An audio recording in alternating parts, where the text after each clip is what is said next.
I said that's not so it's something we need to yeah.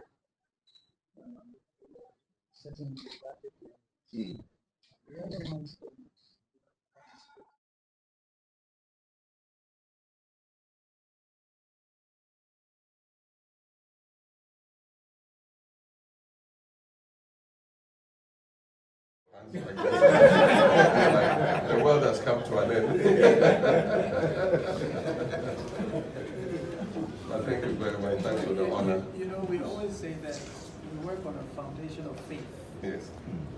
And faith, as we say, tells us even if today is not good, tomorrow will be better.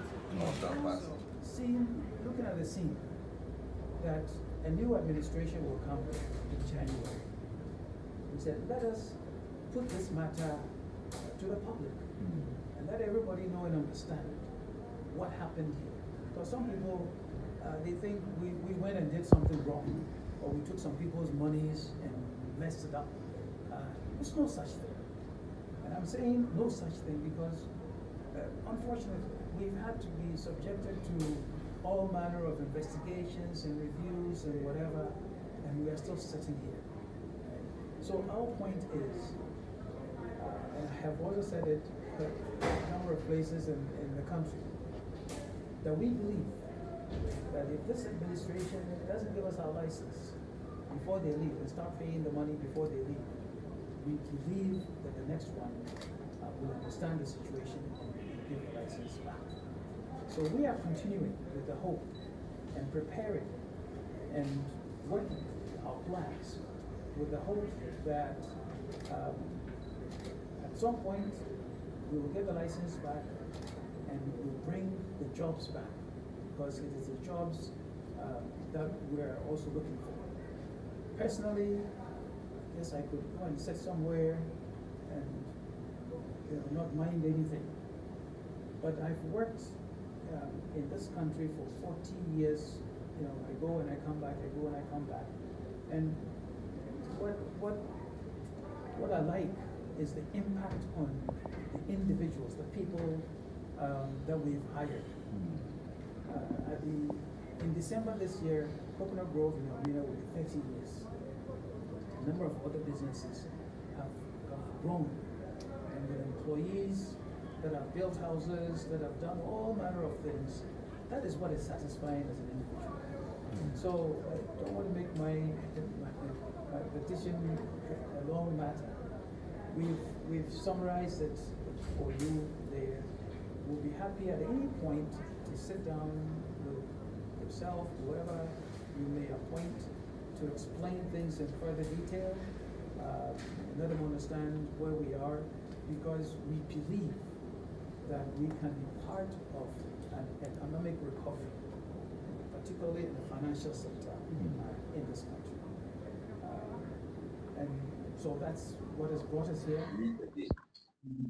So I think this is the time that we need to start talking technical.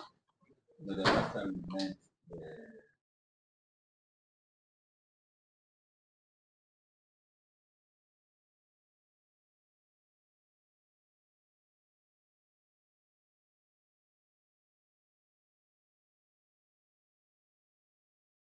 something during the financial crisis was about to collapse with massive consequences for the British economy.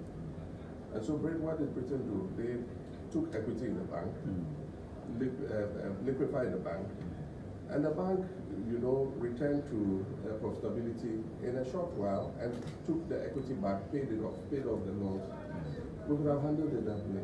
And in any case, who says that all banks require a certain capital reserve? And that's why we are talking about a tiered banking system. Because banks exist for different purposes, they have different objectives, and they cater to different segments of the market. Not every bank needs to be a Class A bank with capital reserves of 400 million cedis.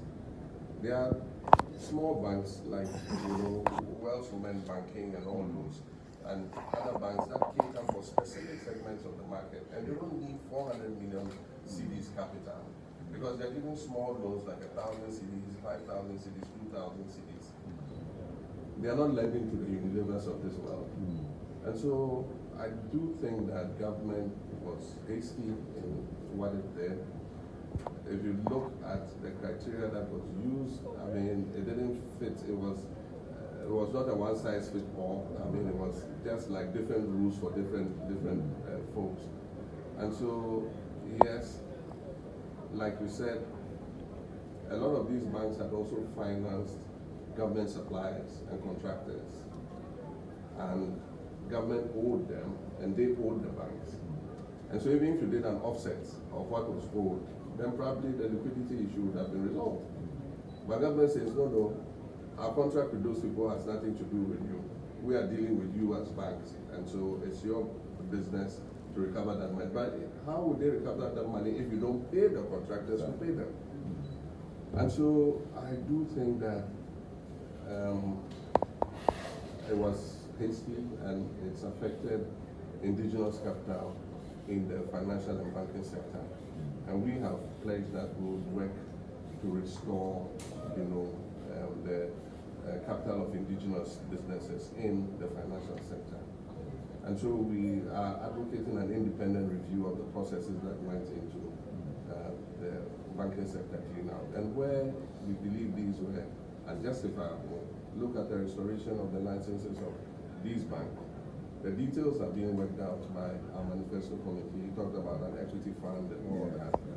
And so those are all things that we would look at.